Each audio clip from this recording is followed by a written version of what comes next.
I want to welcome you guys back to another episode of Pistons Talk Podcast presented by FanDuel. Hope you guys are having a great day so far. In today's episode, we have four total topics we'll be going over. So let's get straight into it with our first topic in segment one, and it is Cade Cunningham and recruitment. Now, we did discuss this with Koo on Locked On Pistons. He came in our podcast last week, and we kind of discussed when this report initially came out. There was obviously an article written by USA Today kind of going into more detail with the recruitment process.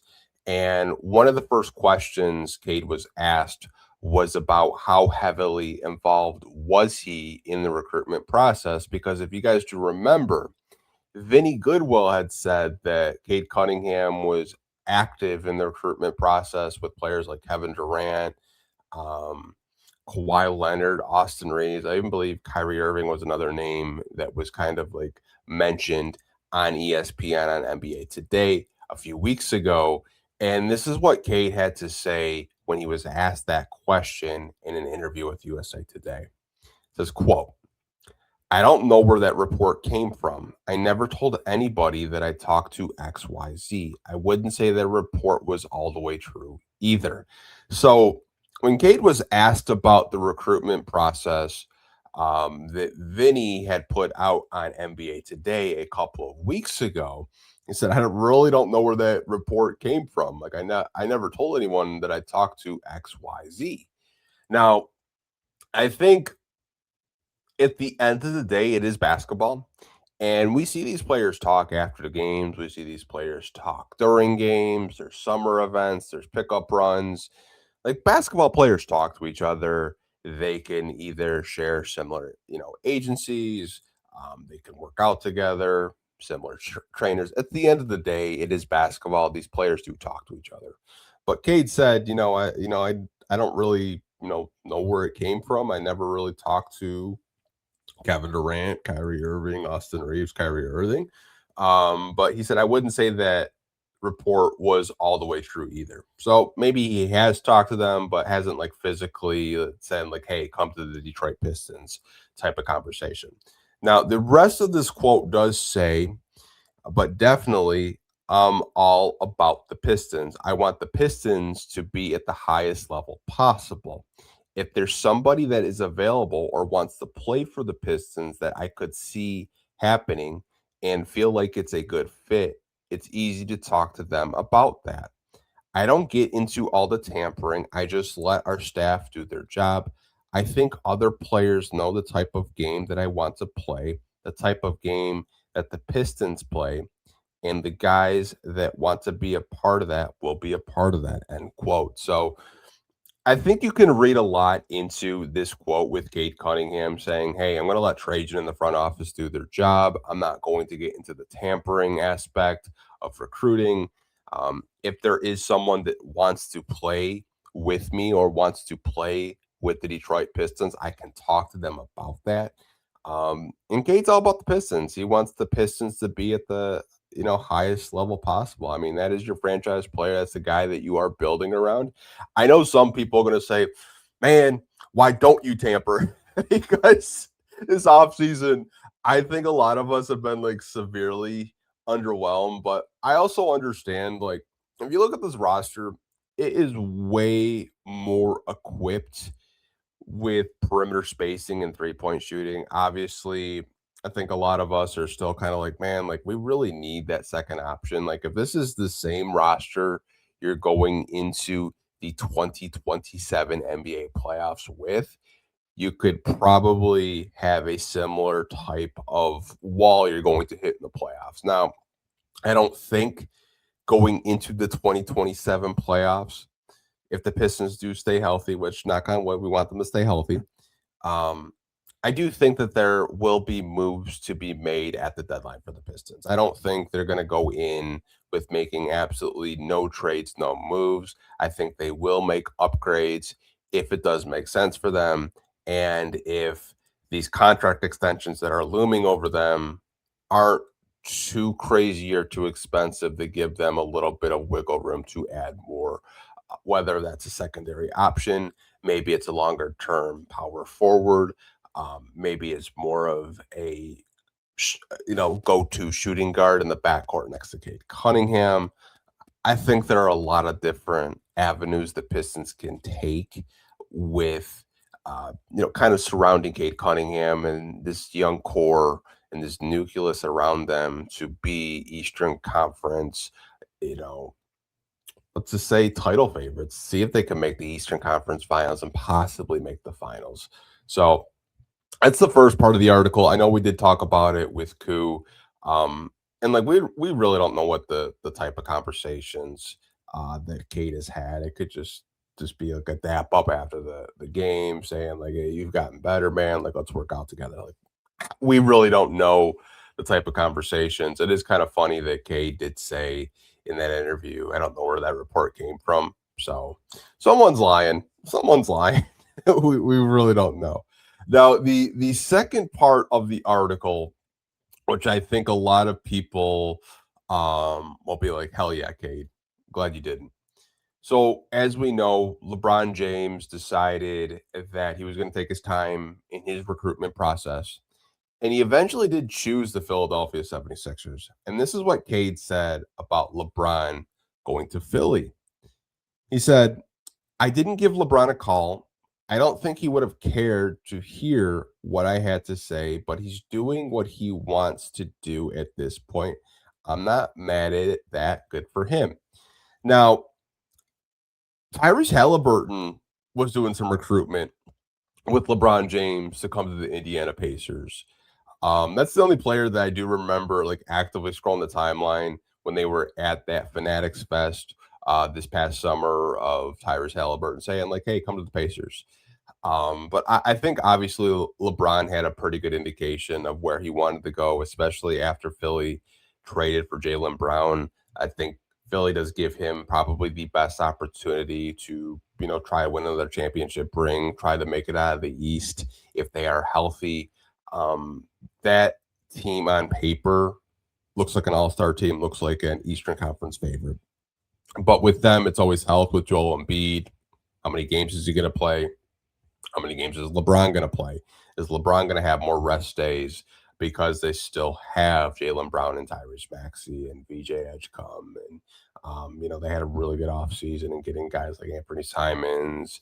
And I can't think of Dean Wade. They just had a really good offseason. But Cade is basically saying, like, hey, like, I wasn't even going to bother. I wasn't even going to give him a call. And I think in the back of Cade's mind, he's like, he's not going to call me here anyways. Why am I going to waste my time? I'm not going to waste my time. Happy for him. Good for him. He's going to be in the Eastern Conference. I get to play Philly a couple more times this year. And, last season, Cade Cunningham and the Pistons beat the Lakers twice. I think they've had back-to-back seasons where they've actually swept the season series against the Lakers. So Cade and the Pistons will be able to see the new looked Philadelphia 76ers. I actually get to play them, I believe, pretty early in the opening week to see how they look. So I'll be interested to see with the Pistons and Philly matchup, but did kind of want to just wrap up this Cade recruitment. Obviously, with the first quote, the report of him, having conversations with KD, Kawhi, Kyrie, Austin Reeves to come to the Pistons.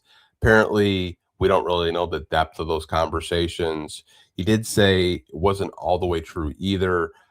Says he's not going to tamper or meddle into what the front office do in terms of building a team. And he's all about the Pistons. Just everything you want to hear from your franchise guy. And he basically said, I don't give a shit. Like, what LeBron does, good for him.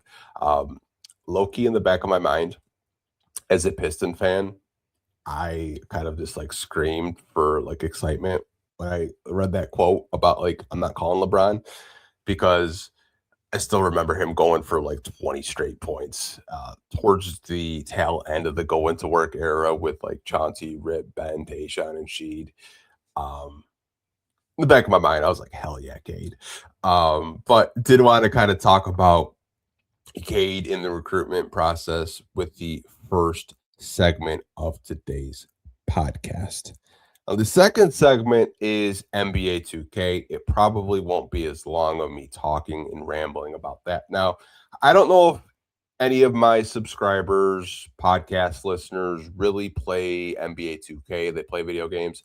I don't think I've actually purchased NBA 2K since I want to say 23 or 24.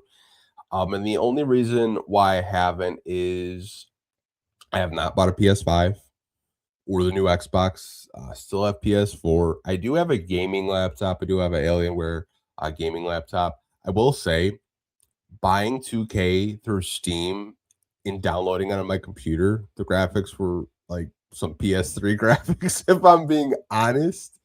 Um, but I mean, it's cool to just kind of play 2K on your computer if you want to do that. Haven't really gotten around to buying a PS5.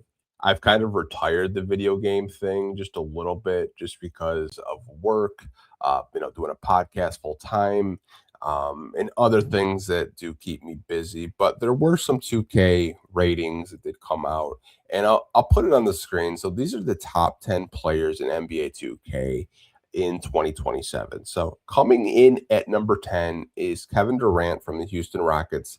They gave him a 93 overall. Number 9 is Stephen Curry from the Golden State Warriors. They also gave him a 93 overall. Coming in at number 8, Cade Cunningham from the Detroit Pistons. They gave Cade a 94 overall. Number 7, Anthony Edwards with a 95 overall rating from the Timberwolves. Number 6, Giannis Antetokounmpo also has a 95 overall with the Miami Heat. Jalen Brunson has a 96 overall with the New York Knicks. Luka Doncic has a 96 overall with the Los Angeles Lakers. Nikola Jokic from the Denver Nuggets has a 97 overall coming in at number 3. Victor Wembanyama has a 97 overall with the San Antonio Spurs coming in at number 2. And number 1, they have Shai Gilgeous-Alexander, 97 overall with the OKC Thunder. So Cade Cunningham comes in at the top 10, 94. I think there's a world where Cade could get up to 97 by the end of the year. Now, again, I don't really know how many of my subscribers or listeners play NBA 2K, if they care about the 2K ratings. I'm not entirely sure. I just thought it was cool to see Cade Cunningham be in the top 10 because when you look at a lot of these players in the top 10, I mean, these are all superstar players, and Cade Cunningham has entered the chat. The one comment that I saw a lot was, how does Jalen Brunson have a higher overall rating than Giannis? And it actually caused a lot of debate and spark among just basketball fans. What attribute is higher than Giannis? But I don't know how Jalen Brunson is rated higher than Giannis. I'm just not sure, but I thought it was pretty cool to see Cade Cunningham crack the top 10. Obviously, there are some other Pistons in there that'll be in the mid 80s. It wouldn't surprise me if the SAR's anywhere from 82 to 85. I don't have it pulled up in front of me. I'm just taking that, just a guess. But did want to kind of touch on it for a minute or so with you guys. Now, one of the next things I did want to talk about was Jalen Duren. Now, obviously, I've told you guys I've refrained from kind of giving my opinions on just the whole what's going on there with him, but he has had some camps. Now, players have camps all the time. Now, this past weekend, or I should say last weekend, he did have a camp, and that camp is on the right-hand side, as you guys can see, on August 15th. Had one in Sterling Heights, which sold out. There's about 300 kids there. There is a clip surfacing of a little kid crossing up Jalen Duren and scoring on him, which was kind of funny because a lot of you guys said he's in playoff form, which I was like, you guys are crazy. You guys are funny. I love Pistons fans. So he did have a camp here in Michigan, and he's going to be having a camp this weekend called Jalen Duren Day that he has in his home state. And I had tweeted out And I said it's safe to say that we'll be getting a Jalen Duren contract extension update soon. Duren posted a bunch of pictures of his teammates and is preparing to have his 4th annual Jalen Duren Day this weekend. Now, he posted Cade Cunningham, Paul Reed, Anasar Thompson. Cade Cunningham, Anasar always show up to Jalen Duren's camp, something that he does locally where he grew up in Pennsylvania. So I think it's really cool that NBA players do give back to the community. But the reason why I feel like this is a good sign and a good indication that we will be getting a Jalen Duren update is if Duren was so pissed off and just so like, I want the max type of conversation, he wouldn't have posted Cade Cunningham and Asar Thompson. And the flyer with Jalen Duren Day is a Pistons jersey. He had posted a little kid in a Jalen Duren Pistons jersey. Now, I may be reading a little bit too much into a camp that he does every year, giving back to his community. I may just be reading into this way, way too much. I could. But to me, I think it's a pretty good indication that we will be getting an update. Now, I did see that there was a Clutch Points report a couple of days ago that, things are getting better. They're getting closer to getting done. But it would not surprise me if maybe we don't get that Shams tweet until like around September-ish. Training camp does start around September. Media day does start in September. I believe a month from now we'll have media day. But I think it is a pretty good indication that the Pistons and Jalen Duren are going to come to an agreement. Now, what is the price figure for that? I don't know, you guys. I really don't know. I don't have a crystal ball. I'm not going to come up here and act like I know what the Detroit Pistons are going to offer Jalen Duren in restricted free agency. But I do think it is a pretty good indication that things are going well, and we'll get a Jalen Duren update when it does happen. But did want to kind of discuss the Jalen Duren camps. If you guys did see that little camper crossing up Jalen Duren, even fouled him, and the kid still scored. I had posted it on my Twitter. It's also on our Facebook as well. I kind of found it pretty funny, and even like another parent saw that I had posted it, and they sent me a video of their kid scoring on Jalen Duren because they think I'm just like trying to crap on him. I'm not. I just thought it was funny. The fact that I had multiple parents send me clips of their kids scoring on Jalen Duren is actually kind of funny. But wish JD and his representation the best. I'm sure they'll come to a resolution very, very soon. Now, I did tell you guys, maybe I didn't tell you guys, but there was a fake mock trade. And this fake trade is from a Lakers fan. Now, listen, I'm not one to come up here and make fun of other people's mock trades. But man, when I tell you guys, I got a good laugh out of this from a Lakers fan. And you guys are probably already thinking, Anthony, Lakers fans are like tier 1 delusion. And you're right. They are tier 1 delusion. I don't know what planet they live on, but it's not the planet we live on. This is a mock trade they had. The big thing is this is a good package to them for Ron Holland. So this is the package that they came up with. And it literally says, who says no? So they thought Jared Vanderbilt, a Thero, a 2032 first-round draft pick, which that's years from even being like available to the Pistons, a 2031 second-round pick, and a 2033 second-round pick via the Lakers for Ron Holland. I don't know why it says Jalen Duren. Gonna have to talk to my editor about that. But it's supposed to say Ron Holland. But when I saw that mock trade, I'm like, yo, I like Ron Holland. I think he's a really good player. But a first-round draft pick from the Lakers in 2030, Jared Vanderbilt, no disrespect to Jared Vanderbilt or a Thero. I'm probably keeping Ron. Like that's just like such a bad trade. It is. Like I I know the Lakers are a team that traded a lot of their draft capital for Walker Kessler. They had a semi good offseason. Still think that there are better teams in the Western Conference that will make it out of the West and make the finals. Don't really have the Lakers as a top team of just in my NBA fandom. If I take my Piston hat off for a second and just look at the Western Conference teams, like I still think OKC is better than them. I still think San Antonio is just going to get better. They're going to be really, really hungry. I'll be interested to see how Houston looks with a healthy Fred VanVleet, and how they look. The West is very competitive. Like maybe the Lakers are the fifth best team, the fourth best team. I'm really not entirely sure. And I know the Lakers bounced the Rockets in the first round. KD wasn't really healthy during that series. If he was healthy, they probably knock out the Lakers. That's just my opinion.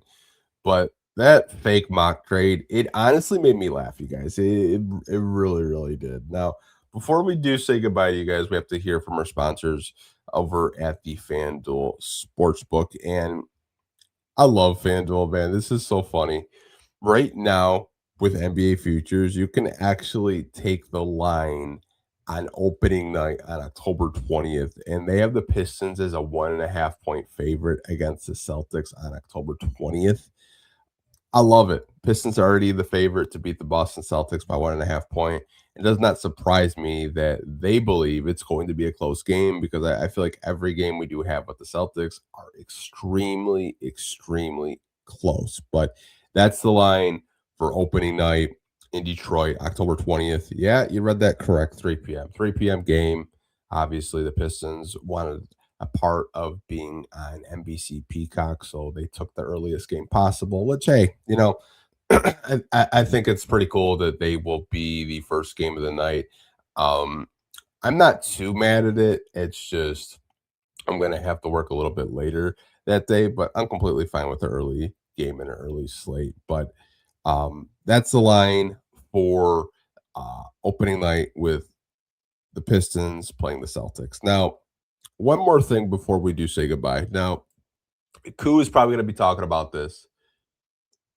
I joined a fantasy league with a bunch of beat reporters and also some fans. And last night we got what's the word I'm looking for? We now know who's going to be drafting where. And I wanted to put it on the screen of the draft order with the beat reporters, and like where we're going to be drafting. And I'm going to fill you guys in all season long of how the fantasy draft's going, who's winning, who's losing. I'm sure Koo will do the same thing. I don't know about the fellow beat reporters if they're going to do that, but this is the draft order. So Eric Vincent, lucky son of a gun, first. He's getting the first pick in this fantasy draft. I don't know what he did to deserve to get first, but he's getting first. Zach is getting number 2. Shout out to Zach, who has commented on this YouTube channel before. He'll be selecting number 2. Koo's going number 3. Czar's going number 4, who we've had on the podcast. We might actually have Czar on this weekend. Still waiting to see what his schedule does look like. Laz, another friend of the show, he's going 5th. Cody Davis from the Detroit News is going 6th. Amari St. Kofa from the Detroit Free Press is going 7th.